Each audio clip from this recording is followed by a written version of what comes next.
Yesterday I was at a bookshop and then had a random conversation with someone in one of the aisles who turned out to be an economics professor, and we went down the rabbit hole and started to talk about Bitcoin.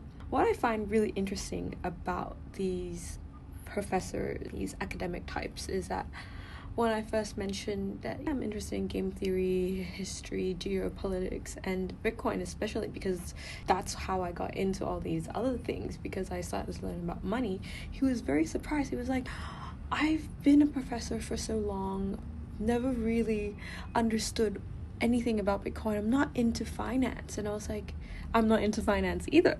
I am kind of into the more historical, geopolitical, and the game theory of it all. And yeah, we really went in, had a full-on conversation. I think it was like 20 minutes long. And by the end of it, I think he realized that the world is changing. Because this guy is like an older guy, right? That it is quite important to look at these new solutions like Bitcoin, AI, and have an open mind with it. I think it was a really productive conversation between two strangers about.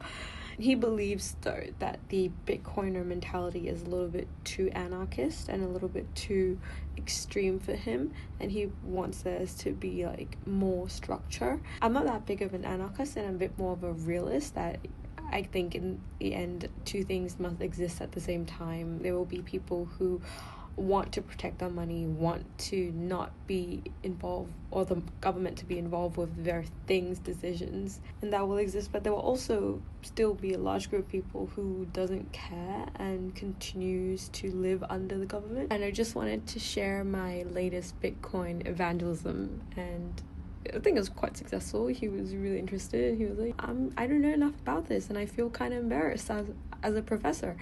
Even though he's older, I think he's retired. He's gonna look into it. So I was like, look into it. Anyone else have any interesting stories about Bitcoin conversations, Bitcoin encounters? Let me know in the comments.